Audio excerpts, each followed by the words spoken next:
Agora, a Bíblia lida e explicada com Alain Amorim. Para quem quer ouvir a Palavra de Deus de forma simples e compreensível.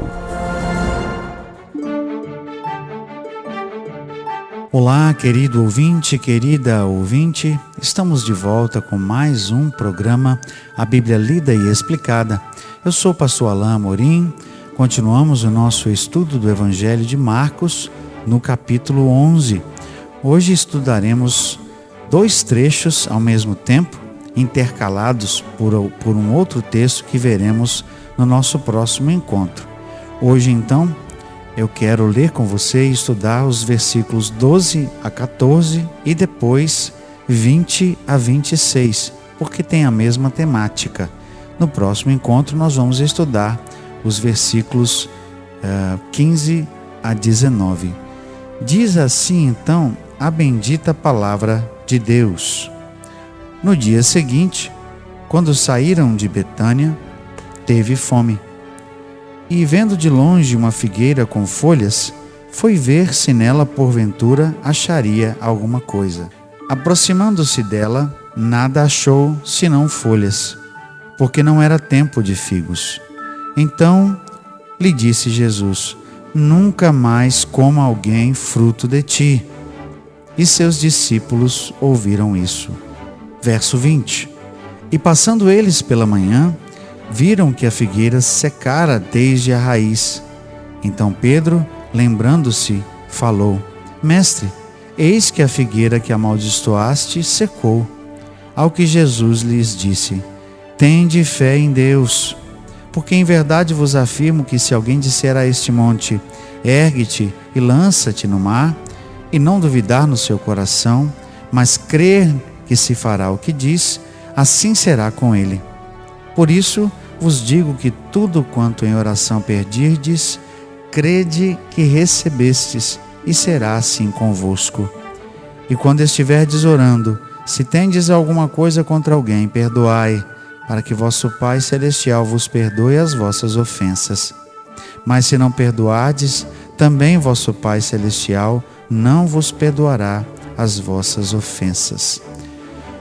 Nós vemos nesses dois trechos, que no meu entender fazem parte do mesmo tema, a temática aqui é justamente essa questão da figueira, que para nós é uma passagem com cunho simbólico, como nós vamos ver daqui a pouco. Ela nos traz, ao final, uma lição muito prática acerca da fé e da oração. Mas é preciso entender exatamente o contexto do que Jesus faz aqui com a figueira, desse relato de Marcos, que foi uma coisa que chamou a atenção de todos os discípulos. Por isso Marcos registrou, e não somente ele, como também Mateus registrou esse mesmo trecho. Então nós vemos que Jesus teve fome assim que saíram de Betânia. Eles estavam certamente indo para Jerusalém. Não sabemos se Jesus não tinha comido, era muito cedo ainda, e no caminho ele sente fome, e ele viu de longe uma figueira.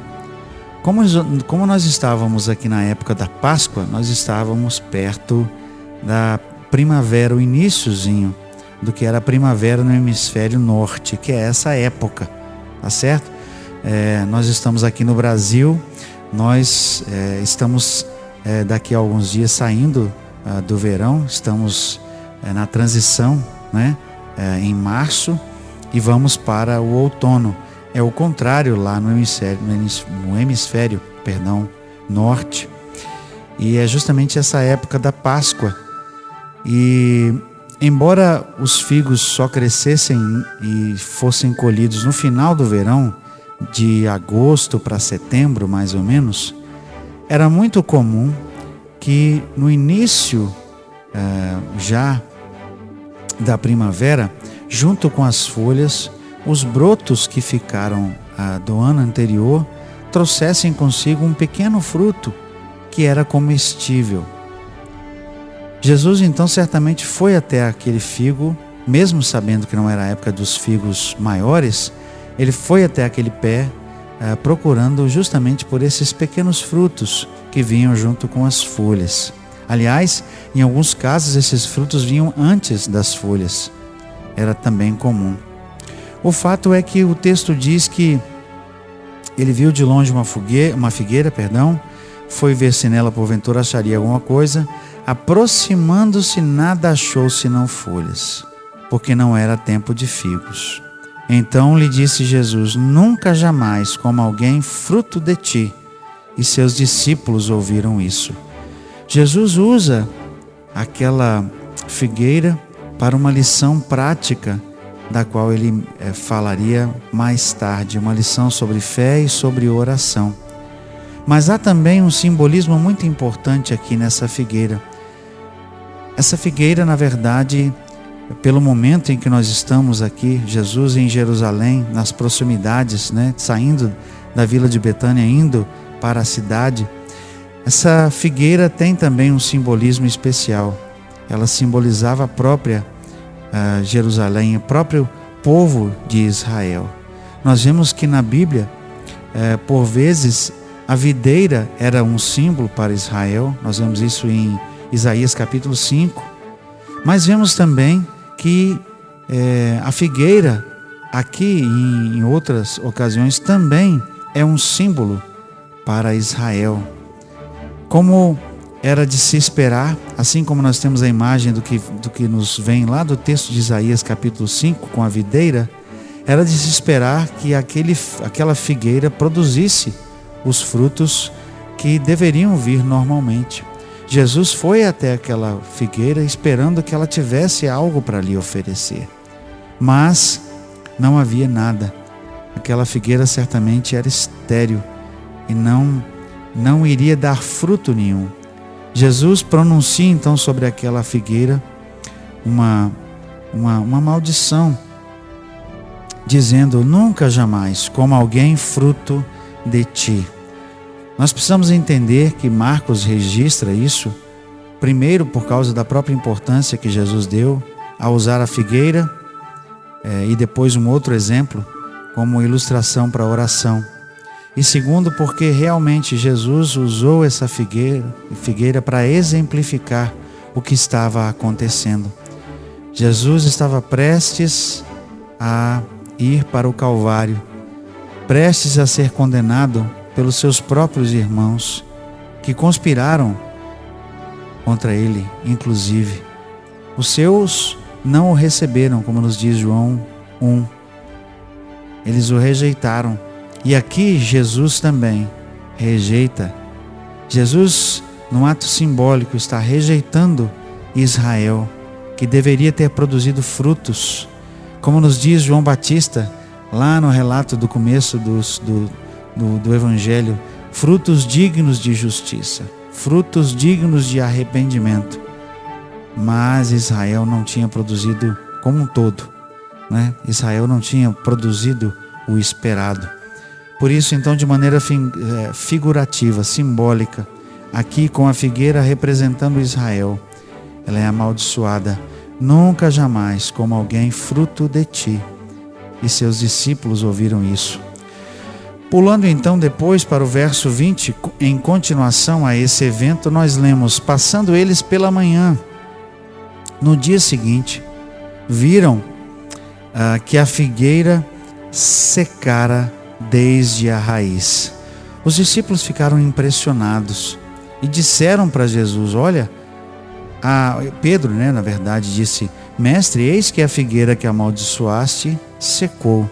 Eles ficaram impressionados porque no começo do verso 13, nós vemos que ela tinha folhas, ela estava viva, era uma árvore talvez bonita aos olhos, chamou a atenção de Jesus e ele foi até lá para ver se havia frutos, e não havia. Mas aqui, menos de 24 horas depois, ela está seca desde a sua raiz. Ela está completamente sem vida, ressecada. E isso foi extraordinário. E os discípulos então notaram isso. Mestre, eis que a figueira que amaldiçoaste secou. É o que Pedro fala. Ao que Jesus lhes disse: tende fé em Deus. Porque em verdade vos afirmo que se alguém disser a este monte, ergue-te e lança-te no mar, e não duvidar no seu coração, mas crer que se fará o que diz, assim será com ele. Por isso vos digo que tudo quanto em oração pedirdes, crede que recebestes, e assim será convosco.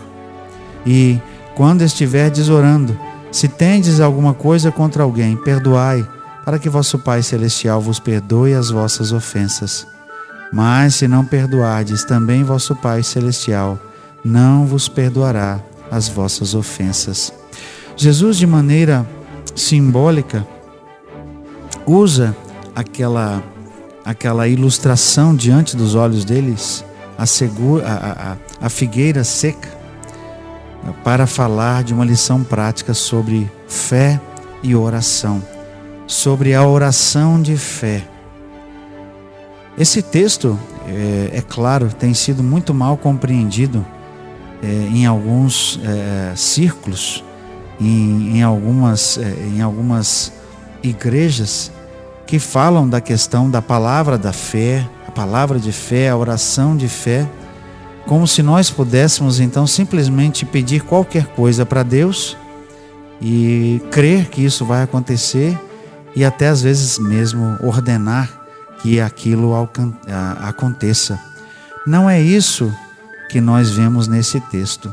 Se prestamos atenção aqui nos detalhes, vamos perceber primeiro que Jesus usa aquilo como um exemplo figurativo para a questão da fé e da oração. Ele usa então a questão da montanha, mais uma figura de linguagem. É óbvio que Jesus não estava falando literalmente de mover uma montanha. A montanha ali perto dele era o Monte das Oliveiras, não é? E lançar no mar. O mar que era perto dele era o Mar Morto, uma depressão absoluta, inclusive. Então, Jesus estava usando esses dois exemplos como figura para o que ele estava querendo ensinar. Tende fé em Deus. Esse é a primeira condição. Creiam em Deus. Mas mais que isso, vejam o que ele diz aqui no verso 24. Por isso vos digo que tudo quanto em oração pedirdes, crede que recebestes, e assim será convosco. É preciso compreender que Jesus não está falando de qualquer tipo de oração. Ele está falando de alguém, de uma pessoa que crê em Deus, tem fé em Deus e tem uma vida de oração. Ele está falando de alguém que busca a Deus em oração, como ele mesmo buscava em oração a Deus. Quantas noites Jesus passou em oração? Quantas vezes Jesus acordava de madrugada para buscar a Deus em oração? Que comunhão que Jesus tinha com o Pai, que proximidade ele tinha. É desse tipo de oração que Jesus está falando, de alguém que tinha intimidade com Deus. Mas note, há outra coisa importante que nos diz que tipo de atitude, que tipo de pessoa é essa que pode pedir qualquer coisa a Deus e que vai receber por fé. Veja que o texto diz, por isso digo que tudo quanto em oração pedirdes, crede que recebestes e assim será convosco. Mas olha o versículo 25, o detalhe que traz. E quando estiverdes orando, no momento da oração, se tendes alguma coisa contra alguém, perdoai, para que vosso Pai Celestial vos perdoe as vossas ofensas. Era preciso que esse coração dessa pessoa que orava estivesse em linha com o coração de Deus, estivesse em sintonia com o Senhor, numa comunhão tal que se de repente o Espírito de Deus tocasse no coração daquela pessoa e ela então percebesse que havia alguém que tinha algo contra ela. Veja o que o texto diz, que ele tinha alguma coisa contra alguém. Então, perdoem. Meus irmãos e meus queridos ouvintes, não é qualquer oração que Deus vai responder positivamente. É a oração de fé. E mesmo sendo uma oração de fé, Ele vai sempre sujeitar essa oração à sua própria vontade. E é preciso que o coração daquele que ora esteja alinhado com o coração de Deus. Um coração sensível à vontade de Deus vai perceber logo que há alguma coisa em seu coração que está impedindo a comunhão com Deus. E imediatamente, por exemplo, aqui no caso, ele vai perdoar aquela ofensa, porque ele diz que se ele perdoar, também o Pai do céu vai perdoar. Certamente não é qualquer coisa que nós podemos pedir a Deus, tem que ser de acordo com a sua vontade. Certamente não é de qualquer maneira e não é qualquer pessoa que pode pedir uma coisa a Deus, mas é uma pessoa que está submissa à sua vontade, que está presente na presença de Deus, alguém que o busca. Hoje nós vemos tantas pessoas orando e pedindo tantas coisas, e muitas vezes essas pessoas não têm qualquer relacionamento com Deus. Muitas vezes tem sido ensinado que essas pessoas podem pedir coisas a Deus, peçam coisas difíceis, peçam o impossível, mas elas se esquecem que é preciso ter um relacionamento com Deus. E também se esquecem do principal, que uma pessoa que tem relacionamento íntimo com Deus vai buscar cumprir a sua vontade, vai buscar fazer o seu querer. As montanhas, meu querido ouvinte, minha querida ouvinte, que mais nos atrapalham não são as montanhas das dificuldades financeiras. As montanhas que mais nos atrapalham não são as montanhas das dificuldades de saúde, embora elas tragam realmente problemas às nossas vidas. As montanhas das quais Jesus estava certamente falando aqui, e as montanhas que mais nos atrapalham são as montanhas da incredulidade, da falta de fé, da falta de comunhão com Deus, da falta de submissão a Deus, da falta da busca da vontade de Deus para a sua vida, do serviço. Veja, Jesus tinha acabado de dizer que ele iria entregar sua vida por seus discípulos, por nós. Veja que era o rei dos reis. E veja que tipo de oração Jesus tinha, que tipo de atitude, e que tipo de atitude nós então devemos ter ao orar ao Senhor. Que tipo de pedido deve estar realmente no nosso coração, se não a vontade perfeita de Deus para nós e para que sejamos seus servos de forma plena. Chegamos ao final de mais um estudo, nos estendemos um pouco mais. Eu espero que essa lição tenha sido preciosa para você e eu aguardo você no nosso próximo encontro, quando continuaremos o estudo do Evangelho de Marcos no capítulo 11. Até lá, que Deus abençoe a sua vida. Acesse agora nossa plataforma e baixe os podcasts www.rede316.com.br. A Bíblia lida e explicada com Alain Amorim.